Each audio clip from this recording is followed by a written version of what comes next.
నమస్తే. Welcome to Andhraprabha. నేను రఘునందన్. ఈ ఆసిమ్ మునీర్ ఎవడైతే ఉన్నాడో చీఫ్ ఆఫ్ డిఫెన్స్ ఫోర్స్, వాడు army, air force and navy మూడిటిని కంట్రోల్ చేస్తూ ఇటు మిజైల్స్‌ని, న్యూక్లియర్ సిస్టమ్‌ని గూడా కంట్రోల్ చేసే ఒక నియంతలా మారాడు. మనం దీని మీద పుట్టెడు వీడియోలు చేశాము. మరి వీడి పగ ఎలాంటిది అంటే అదేదో సామెత చెప్పినట్టు పగబడితే 7 జన్మల వరకు పగబడుతుందని పాము పగబట్టినట్టు వీడికి మన దేశం మీద ఎంత పగ అంటే వీడు మొదటి నుంచి కూడా నరాన భారత ద్వేషిగా ఉంటూ ఈవెన్ దానికోసం ఏదైనా చేస్తాడు. ఈవెన్ ఇమ్రాన్ ఖాన్ మొన్న జైల్లో అతను ఒక నోట్ పంపించాడు. బతికే ఉన్నాను నేను. నన్ను వీళ్ళు టార్చర్ పెడుతున్నారు. ఆసిమ్ మునీర్‌ని మీరు నమ్మొద్దు. వాడు దేశాన్ని ఏదైనా చేయగలుగుతాడు. ఏ రకంగానైనా వాడు నియంతలా మారుతాడు అని చెప్పి. అలా ఆ దేశంలో ఉన్న వాళ్ళే చెప్తూ ఉన్నారు. ఇమ్రాన్ ఖాన్ చెప్పాడు. మాజీ ప్రధాని అతను. సో, ఆసిమ్ మునీర్ ఈరోజు చీఫ్ ఆఫ్ డిఫెన్స్ ఫోర్స్ అయిన తర్వాత అతను మళ్ళీ భారత్‌కు ఒక స్ట్రాంగ్ వార్నింగ్ ఇచ్చాడాయన. నిజానికి ఇదివరకు గూడా ఇలాంటి వాట్లకూతలు వాగిన మనిషే ఆసిమ్ మునీర్. కానీ ఒక ఫీల్డ్ మార్షల్‌గా, ఆర్మీ చీఫ్‌గా చేసిన వ్యాఖ్యానాలే మనకు దోహదపడ్డాయి గానీ, ఈరోజు ఒక నియంతలాగా మారి పాకిస్తాన్ ప్రభుత్వాన్ని, జ్యుడిషియరీని, సివిలియన్స్‌ని, అక్కడి గవర్నమెంట్స్‌ని, అక్కడ ఆర్మీ, ఎయిర్ ఫోర్సు, నేవీ అన్నింటినీ గూడా గుప్పిట్లో పెట్టుకొని ఆఖరికి న్యూక్లియర్ బటన్ నొక్కాలన్నా గూడా ఆసిమ్ మునీర్ పర్మిషనే ఉంటుంది. ఆసిమ్ మునీరే నొక్కుతాడు అనే అంత నియంతలా మారి ఈరోజు భారత్‌ని మళ్ళీ బెదిరించాడంటే మనం నిజంగా ఆలోచించాలి. అండ్ భారత్ గూడా దీని మీద తీవ్రంగా చూస్తోంది, గమనిస్తోంది. ఆసిమ్ మునీర్ నోరు ఎలా గదులుతోందో భారత్‌కు వ్యతిరేకంగా అనేది. ఎందుకంటే రాబోయే రోజుల్లో ఈ పైత్యం వాడు ఏదైనా చేయగలడు. భారత్‌కి ఎటువంటి విషయమైనా చేయగలడు అని. అందుకే మనం నిన్న గూడా నేనొక వీడియో చేశాను. మనము ఢిల్లీలో బ్లాస్ట్ జరిగిన తర్వాత చాలా మనం దెబ్బతిన్నట్టుగా అనిపించింది. ఒక రకంగా చెప్పాలంటే మన స్థైర్యాన్ని కొంచెం దెబ్బతీశారు ఈ టెర్రరిస్టులు. అంటే ఆఫ్‌కోర్స్ మనం ఏదో అధైర్యపడ్డామని కాదు. కానీ ఏదైనా చేయగలరు వీళ్ళు. ఒక డాక్టర్‌గా వాడు చదువుకొని ఈరోజు ఉమర్ నబీ గాడు మొత్తానికి బాంబ్ బ్లాస్ట్ చేసుకొని సూసైడ్ అటాక్ చేసుకొని చచ్చిపోయాడు. అండ్ వాడు అది సూసైడ్ అటాక్ అన్నాడు. మార్టిర్ ఆపరేషన్ అంటారు. మార్టిర్డమ్ ఆపరేషన్. అంటే తెలియక మనము అన్‌కాన్షియస్‌గా, సబ్‌కాన్షియస్‌గా ఏదో చచ్చిపోవాలనే ఆవేశంలో చచ్చిపోతే అది సూసైడ్ అవుతుంది. కానీ మనకు చనిపోయే ప్లేస్ తెలుసు, చనిపోయే రీజన్ తెలుసు, చనిపోయే కారణం తెలుసు, చనిపోయే టైము తెలుసు. అంటే ఇది సూసైడ్ గాదు. మార్టిర్డమ్ ఆపరేషన్ మన కోసం మన యొక్క ధ్యేయం కోసం చేసే ఆపరేషన్ అనే కొత్త సిద్ధాంతాన్ని ఉమర్ నబీ చెప్పి చచ్చిపోయాడు వాడు బ్లాస్ట్‌లో. వాడు చచ్చిపోతే ఆ బ్లాస్ట్‌కి వాడి చెయ్యి ఎగిరి పావు కిలోమీటర్ దూరంలో పడింది. ఆ ఢిల్లీ బ్లాస్ట్‌లో. సో, అంత క్రూరత్వంతోటి వాళ్ళు నిండిపోయి ఉన్నారు. ఆసిమ్ మునీర్ అయితే మొదటి నుంచి గూడా చాలా రాడికలైజేషన్ తోటే ఉన్నాడు.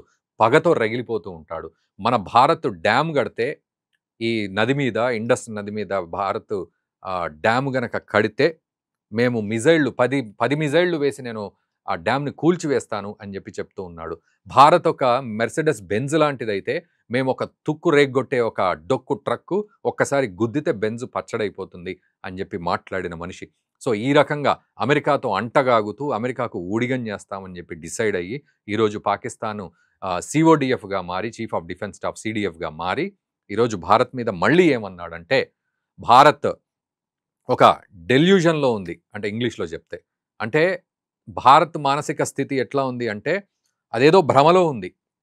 రియాలిటీకి రావాలి భారత్. ఈసారి భారత్ ఏదైనా చేస్తే మొన్న జరిగిన ఆపరేషన్ సింధూర్ కంటే ముందు పెహల్గామ్ అటాక్ ఏదైతే ఉందో అంతకంటే దారుణంగా ఉంటుంది సిట్యుయేషన్. భారత్‌లో ఉంటుంది అని జెప్పి అతడు మనకు వార్నింగ్ ఇచ్చాడు. అంటే చాలా సివియర్‌గా ఉంటుంది. చాలా డేంజరస్‌గా ఉంటుంది అని ఒక స్ట్రెయిట్ వార్నింగ్ ఇచ్చాడు మనకి. అంటే ఎంత పగతో రగిలిపోతున్నాడో చూడండి. పెహల్గామ్ అటాక్ జరిగింది, చేసింది ఎవరండి? టెర్రరిస్టులు. మరి టెర్రరిస్టులు చేసిన దానికి మనము టెర్రరిస్ట్ క్యాంపులను కొడితే దాన్ని వాళ్ళు పర్సనల్‌గా తీసుకొని, మా పాకిస్తాన్ మీద మీరు కొట్టారు అని పర్సనల్‌గా తీసుకొని, మళ్ళీ మన మీద రివెంజ్ తీర్చుకునే ప్రయత్నం. అందులో భాగంగానే ఈ టెర్రర్ అటాకులు ఇవన్నీ. ఈరోజు అసిమ్ మునీర్ గూడా ఒక దేశం మీదే రగిలిపోతున్నాడు అంటే, ఒక మతోన్మాదంతో ఊగిపోతున్న దేశం దానికొక హెడ్. ఒక నియంతలా మారి ఈరోజు ఇంత నికృష్టంగా మాట్లాడుతున్నాడు. చీఫ్ ఆఫ్ డిఫెన్స్ స్టాఫ్‌గా తను ఒక అంగరంగ వైభవంగా మొత్తానికి ఒక పెద్ద వేదిక మీద అతను అయ్యాడు. వీళ్ళంతా గూడా ఈ మాటలు విని చప్పట్లు గొట్టారు. ఇటువంటి మెసేజ్ ఇస్తూ ఉంటే పగతో రగిలిపోతూ చప్పట్లు గొట్టారు. అంటే అంత క్రూరత్వాన్ని అతను నింపుతున్నాడు. మనం ఇక్కడ ముఖ్యంగా మన దేశంలో అయితే మదర్సాలలో రాడికలైజేషన్ జరుగుతోందని మొత్తుకుంటాం మనము. కానీ పాకిస్తాన్ మొత్తం రాడికలైజేషన్ చేసే పని ఈరోజు ఆసిం మునీర్ స్వయంగా కంకణం కట్టుకొని సీడీఎఫ్‌గా రంగంలోకి దిగాడు అంటే మరి మనమేం చేయాలి? ఆఫ్‌కోర్స్ భారత్ చూస్తోంది. ఒక మాట అయితే భారత్ అనింది. భారత్ అంటే పాకిస్తాన్ ఎప్పుడు నమ్మదగిన దేశమైతే కాదు. అండ్ దీనికి తోడు ప్రజాస్వామ్యబద్ధమైన దేశం అని ప్రపంచానికి చెప్పుకుంటుంది పాకిస్తాన్ గానీ, ప్రజాస్వామ్యం, పాకిస్తాన్ ఒక్క దగ్గర మాత్రం ఉండదు అని చెప్పి మనము చెప్పాం. దీనికి తోడు మన జాగ్రత్తలు మనం తీసుకుంటూనే పాకిస్తాన్‌ని నిశితంగా గమనిస్తున్నాం. మరి ఈ ఆసిమ్ మునీర్ ఓన్లీ భారత్‌నే బెదిరించాడా అంటే, తెహ్రీకే తాలిబాన్ పాకిస్తాన్‌ని అడ్డం పెట్టుకొని ఆఫ్ఘనిస్తాన్‌ని కూడా వార్నింగ్ ఇచ్చాడు. ఏమిటి అంటే, ఆఫ్ఘనిస్తాన్, తాలిబాన్ ఏదైతే ఉందో మీరు రెండిట్లలో ఒకటి చూజ్ చేసుకోవాలి. ఒకటి ఐదర్ పాకిస్తాన్ లేకపోతే తెహ్రీకే తాలిబాన్ పాకిస్తాన్ టీటీపీ అనే పార్టీ. టీటీపీ అంటే ఏంటంటే అదొక రాడికల్ సంస్థ.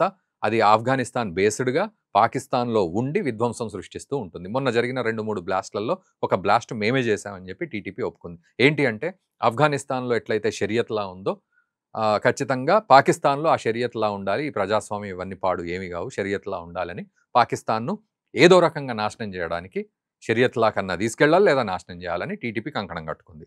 సరే, ఎవడి కంట్లో ఎవడు పొడుస్తున్నాడనేది పక్కన పెడితే ఈరోజు ఆఫ్ఘనిస్తాను సెలెక్ట్ చేసుకోవాలంట తాలిబాన్. ఏమిటి అంటే టీటీపీనా పాకిస్తానా? అంటే పాకిస్తాన్‌ని సెలెక్ట్ చేసుకో నువ్వు.